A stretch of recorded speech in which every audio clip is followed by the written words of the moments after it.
Yeah, no problem. So can you tell us about the history of how you got started? What's the history of where we are now? Well, my uncle started the business. My father joined him. This was mid-50s. And I came in early 60s. And my father died in January 1970. And I've been here since. Nowhere else to go. No one would have me. And what kind of changes have you seen over the years since you've been here? A lot of changes. One, as I said to you earlier before, I could come down and drive in on the Apple Market, no problem parking. Now, it takes a lot of hassle to get into the car park. But a lot of the old characters died off. Anyone come to mind? Doc Fitzgerald next door, Tony Fitzgerald's father. He started next door. Great character, and he had the premises across the road as well. Where Shorts is now. And you had Conan's Bar and Grocery on the Apple Market. And he also had the chemist shop next door. His son Dick took it over after that, and poor Dick is gone. But you have Iworks there now. Below that you had Walton's. The only place in Waterford you could buy a pram. Believe it or not. Couldn't buy a pram for a child anywhere else. They had two premises. They had one down there, and they had the one across the road before Doc bought it, over where Shorts is. We had a shoe shop, Wallace's. We had Jackie Condon, ex-Waterford Huller. He had a fish shop below that. You had Kathleen O'Neill, she had the greengrocers. You had McGrath's, the dairy. And you had a man by the name of Jack Power, who was in my business until he sold out to the Provincial Bank, and it became Bank of Ireland. No, it's just up the way there, is it? No, down on the corner at the traffic lights.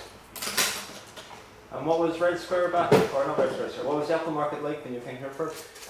Well, you could drive in and park there, no problem. And a variety of businesses up there. One man comes to mind now is Dan Grevin. Dan was private hire. He did funerals with Powers in Ferrybank, but he was a cobbler by trade.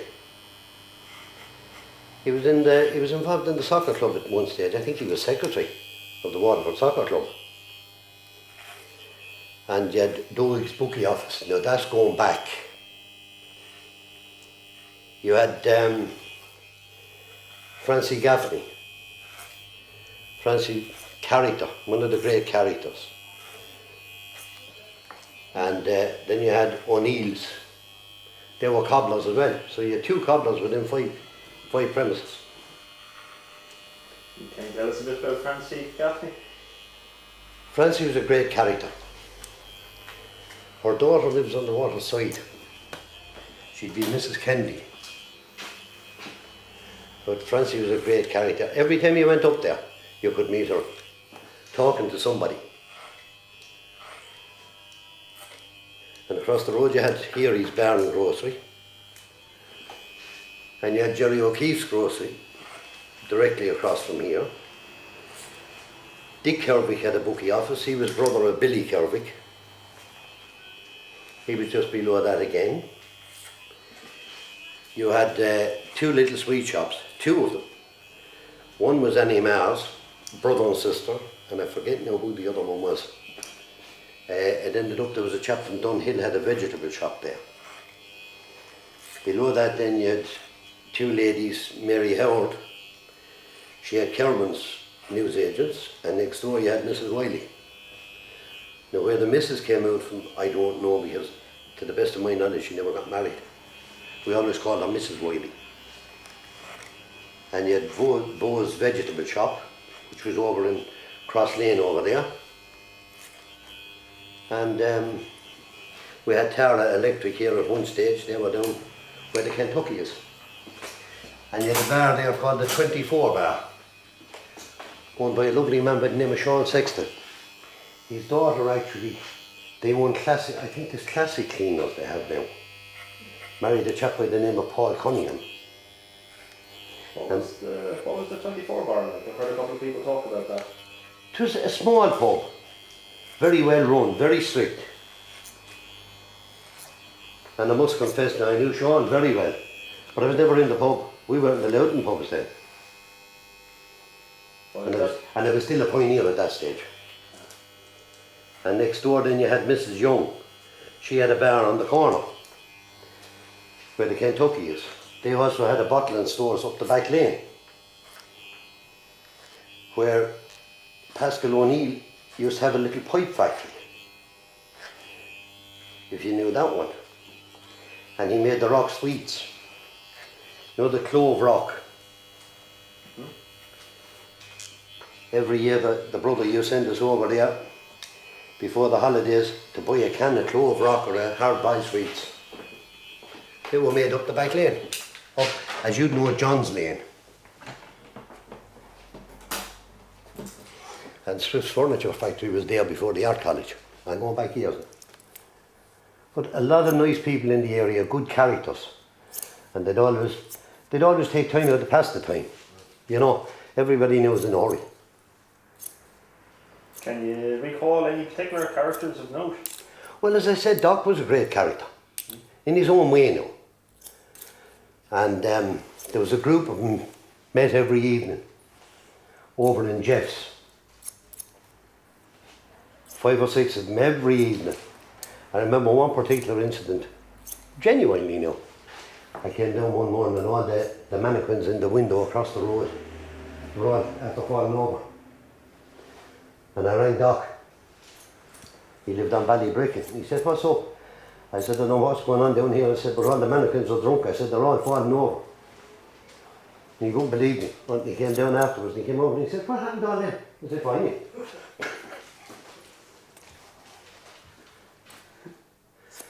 And Anthony Cunningham was a great character, again in his own way. He'd have a laugh and a joke for everybody. But a lot of changes now since then. I mean, you have 3 or 4 businesses over now from the USA stores down. But when you go back, the USA store was one shop. There was another little one, they sold sweet tickets.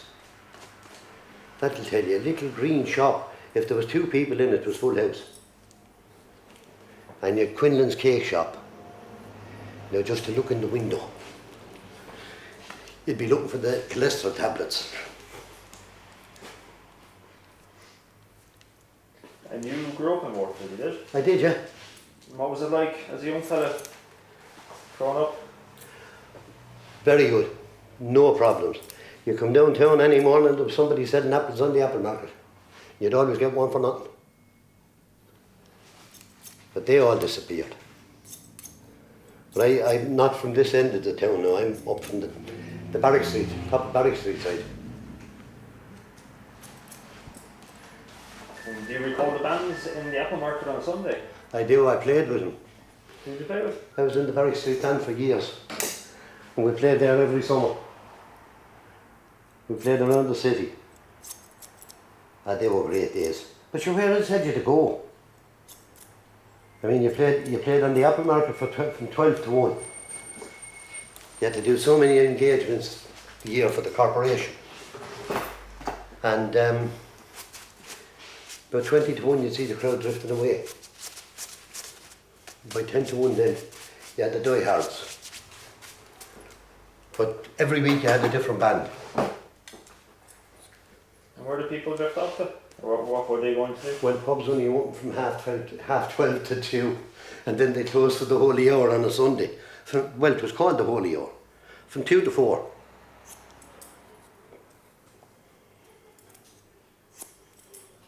So was the music kind of a big part of the Sunday routine? Oh, it was. Oh, it was. Well, we played in Kilcone for what? I played with them in Kilcone for 25 years. And you marched out there and marched back. I was one of the 30 odd that walked. Hail, rain or snow.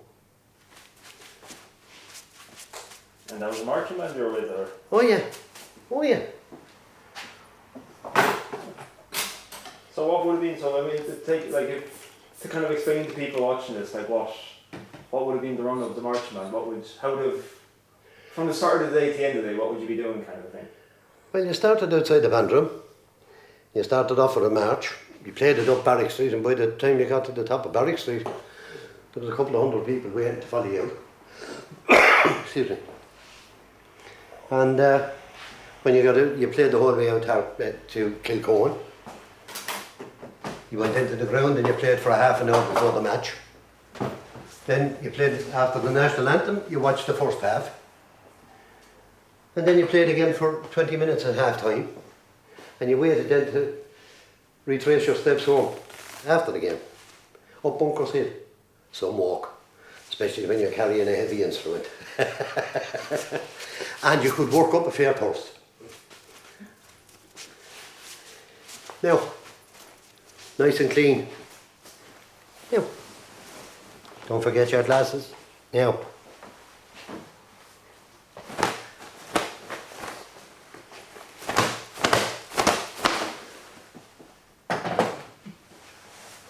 Now, how's that for you? That's fantastic. You did well, didn't you? That was lovely. Happy days. Yes, what did the kids used to... Sorry, you'd be 10 or 11 before you'd be coming in... Well, you wouldn't be allowed into the town at that stage. And what would you have done then when you started coming in on your own? Well, when I came in on my own, I came into work. I did a couple of years every Thursday down in what was known as the one-day tech. If you left school before you were 16, you had to go 1 day a week. And I was in here with my father when he got a heart attack. So he came to an arrangement with the gentleman that was in charge that if I went down on Thursday from 2 to 4, I was marked in for the day. So I had to go, so I had no half day. You were in for the full day? I went in for the full day. And was that when you were doing your apprenticeship? Yeah. In here? Uh-huh. So what this doesn't happen anymore. Like what, can you explain that for us a bit? How that worked? I don't know. They don't leave school that young anymore. No, for you, like, I mean, your experience. My experience? Yeah. How was it, what was your experience of it? Well, I didn't want to go. I was sent. It was as simple as that. There was 2 schools down there. One building was for the boys and one for the girls. Do you know where Hooper Doden office is? That was the one-day tech. The boys were at the left and the women's on the right, or females. And I had to continue going down there. I'd say I must be the only business left in town with a half day on Thursday. That was always the traditional half day in Waterford. And I still take it. That's why you're only sorry, that's why it's 3:30, or you have to sign on the door, don't you say? Yeah, half day today. And so what was it like when you started, like what age were you when you started out working in here then? About 13. And what was it like? Was it busy? Was there... Well, it was. The 3 chairs were working at that stage. That's going back a long time. But then you see the good money came into the factories. And a lot of them left the trade altogether for years. And they went into the factories where they were on an awful lot more money. And the one big drawback in this business, you get an invitation to a wedding, August weekend, bank holiday Saturday. There's no one going to leave you off. At that stage it was one of the busiest weekends of the year. So you couldn't get the day off. And there's one thing always stuck in my mind, and I can never figure out why.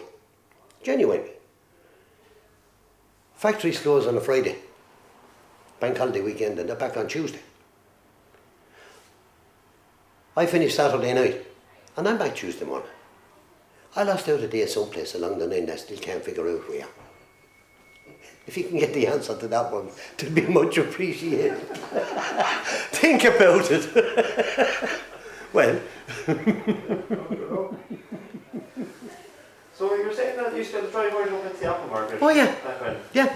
And you could come down Newgate Street, the whole way down. And you could drive down Michael Street. There's a road then. Oh yeah. Great thing to drive downtown at night and park your car down at Johnny Hearn's and walk the whole way around the quay. You met hundreds of people. She's nodding her head down there. Would you verify that? Yep. No, you can't get down to the quay to walk around. My opinion. Yeah. And would there have been many people out and about at that time? There'd be hundreds walking. And when I came down, I'd look for the way, which way are they all going tonight? And if they walk from here to the clock tower, I'd go that way. Because if I went the other way, I wouldn't get a walk. And I'm not going, look at her laughing down there. And I'm not going too far back from that, am I? No. And why would everyone have been out? What was the... It was lovely to come in what we called window shop. There was a great store up Michael Street. Watch the laughing again now. Called Bice's. The head is not. Once the 15th of August was over, the ties were put into the window.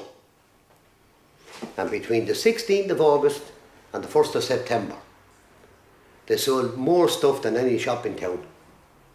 It was all sold by the end of August, and they paid a shilling a week on it. And they collected the Christmas week. But the child was brought down by the hand, and if he said, I'd like that, he was talked into the other. Genuinely. Then what you call the good old days, when you could walk around and you could coerce, for the want of a better word, your offsprings into what they're getting. Steer them in the right direction kind of a thing. Yes. And by the end of August it was bought, and by the time Christmas came it was paid for and you went in and collected it. You mentioned earlier about the pipe factory that used to be down. Over in the back lane. That's John's Lane, is it? No. John's Lane, yeah. We call it the back lane. Swift's had a furniture factory over there. Became the art college in recent years. And just from that down, you had the pipe factory. Also you had, it turned into a sweet factory. They made the rock, clove rock. And below that then you had Mrs. Young's bottling stores. She bottled the large bottles in there.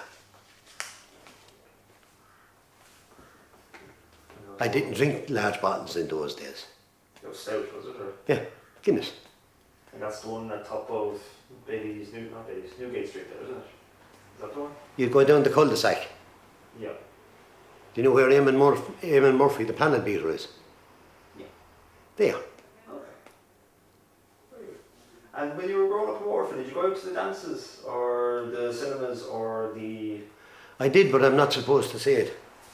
Because every time the Olympia is mentioned, I ask where it is or where it was. I deny all responsibility. When somebody starts bringing it up about the Olympia, I say, I don't remember that. That was before my time. And you're going to hang me out to dry now? After years of convincing them I didn't know where it was. As Dermot Graham Wood said on the local radio, do you remember that, Jonathan? On the local radio. He always wanted to know where the clock was gone at the back of the hall. It was a famous saying on a Friday night you met her. You'd meet her inside. Where did I see you? Under the clock. The most famous landmark in the town. People were smiling down there. So I'm afraid your friend there can give you more information on the Olympia now than I can.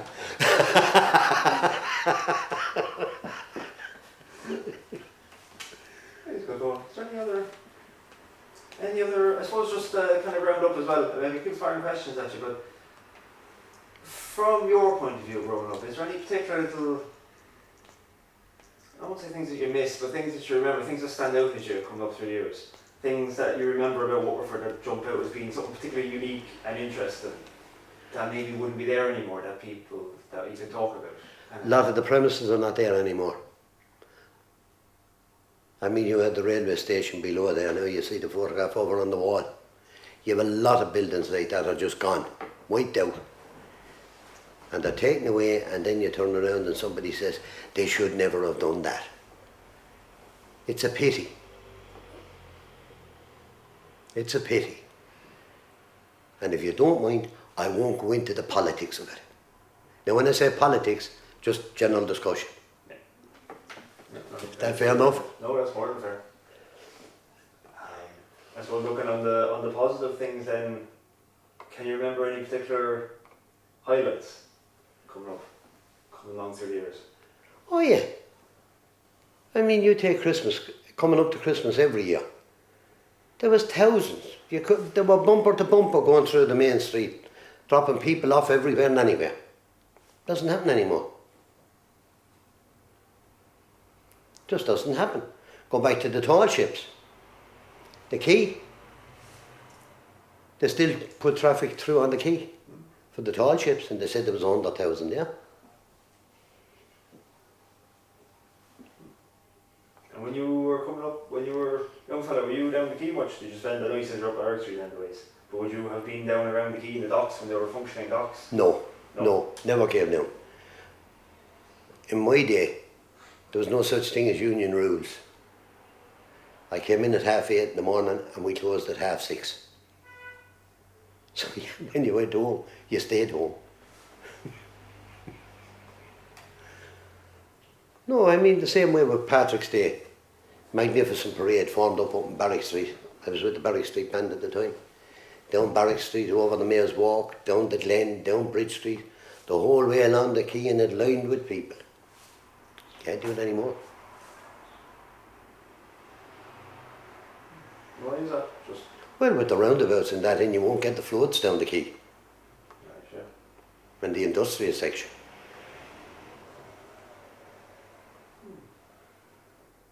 Okay. But as I said, at my age, you know, I don't come downtown much at night anymore.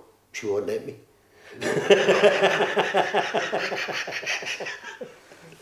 We were talking with John Aylward there saying, what was that, Monday? And he was saying there's this purple flag initiative coming at the moment now. Yeah. If you've heard of it, to try and get the nightlife back into the city. It's purple flag initiative. So the idea is it's not people coming out boozing, but it's that the city doesn't die at 6 p.m, that there's still people in, there's stuff happening, there's stuff to do. And I think it's to try and get it back. Well, I'd love to see the city, the centre of the city, opened up to traffic again. Let the traffic flow from the car stand to the clock tower or vice versa. And I've always said it, as Dan Breslin, God be good to him, he said, I'm going back a long time ago, when they started to talk about it first. He said, where you're moving traffic, you have security. And think about it. I'd love to see the traffic. Not that I want to drive through it, but I'd love to see people being able to drive through the city. People coming in over the bridge. Let them drive up Barrack Street and see what we have in the city. And to me, that would put the life back into it. Again, personal opinion. Okay. And as the last browser question, last thing I was wondering, the games the kids used to play on the streets. Yeah. Can you tell us something about them? Any particular ones you remember? Well, we used to play Fantan, 10-card rummy, for cigarette boxes. And they were empty at the time. And we used to go around the pubs collecting TTs. If you know what that is. You know the top on the bottle you take off with the opener? That was called a TT. Don't ask me why. Went around and we collected buckets of them. And we played Fantan or we played 30s. And that's all you lost, was whatever you collected. There was no such thing as money. Sorry, get out. Huh? And there's another one as well. I've been trying to find someone talk about this. The game with the rope going up the pole and swinging out of it. Oh yeah. Can you explain that for us? You bought a rope down in George White's for 6pence. You tied a knot on the end of it and you wrapped it around the pole. Look at her laughing. Look at her. It could be used for two purposes. You put a knot on the end of it, wrapped it around the pole and you put it up. And you could use it as a swing, going around the pole. And when it wasn't being used as a swing, your sisters or the women could use it as a skipping rope.